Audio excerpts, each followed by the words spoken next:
guys, it's 21 Maxwell here and welcome to episode 3 of our TW 2016 Road to Glory with Maximum Championship Wrestling, our creative company. You're joining us today for a short show which is Midweek Madness. We're having it on the second week of May in the Wednesday. So we actually get to use the workers that we had signed and should have been available on the first episode. Now this will give us a better indication of how much financial we'll be losing per show. If it's viable going with these workers, and if it's not, then we'll look to bring in people of a lot cheaper value, so we'll look to do that. So just a quick roundup of where we're at. We're minus $904 after our first show, so that will probably, I would think, go to maybe 2 or 3k after this show. We're still the 46th company in the world, and we have 0 prestige, but we have 1 momentum. We do have everyone available for this show, and we are going to be booking it from the Classic Grand in Scotland.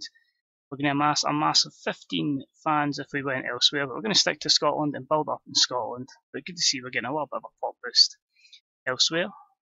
It seems most places we would be looking at a very limited amount of fans. The Classic Grand in Scotland, just quick look at it, does host a 500 capacity, but it's the smallest one in Scotland, $800 to hire it.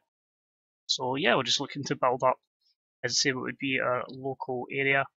Say maybe other mods would have smaller arenas, but it's part of the challenge. Hopefully then we can move on to the garage. Could use like the Studio 24 as well going forward before we end up at the peak of Scotland, which is the Hydro down the line. But we have, as I say, a couple of angles booked, 6 angles, so let's crack on and let's see if I've made a massive mistake bringing in these bigger name wrestlers. So we start the show and it's in front of 8 people at the Classic Grand, and basically the owner, John the Bomb Graham, has said tonight we've got a full roster here and we are going to have a heavyweight championship match. Out comes the Iron Man, Joe Coffey. He says he's going to be the first ever MCW champion. This is going to be his moment, and he's going to be proud to carry this company on his back. But who comes out to spoil the party? It is his brother Mark. And he basically says he wants to be the one that carries the company, and he's going to show that he is the better brother. So, an E25 sports entertainment style segment. Joe Coffey debuting an old school face wholesome gimmick, which got above average. Mark Coffey, as a cocky heel, was below average. But he got the show off to a strong start, and it got the 8 fans a little hotter. John Graham improving at acting.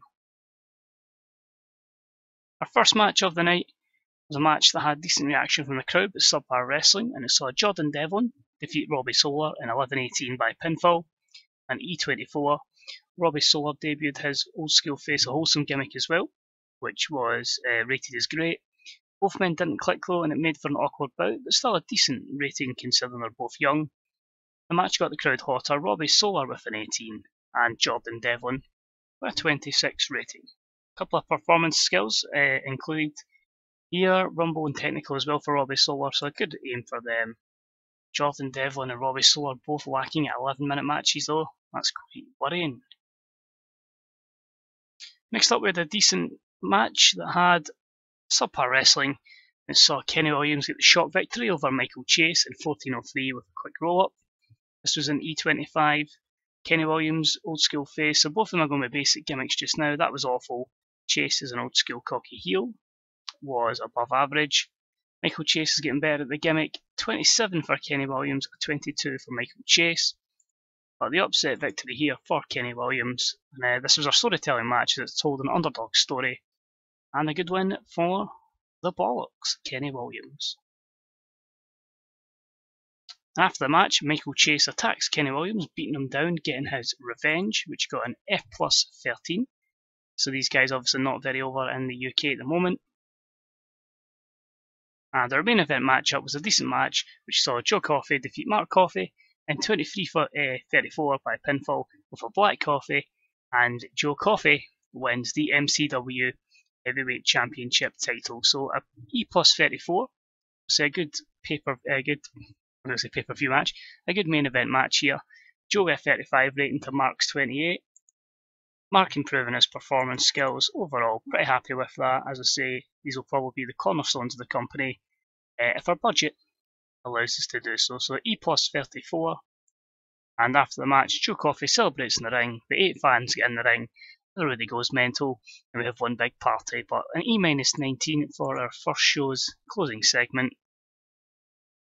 E plus 29, so straight away our best ever show, and it increases our popularity in that one region, because obviously we don't have any way to broadcast it. So we'll just praise Joe and Mark, just say to them, compliment them on a good performance. Both of the brothers seem pleased, so that's good to see.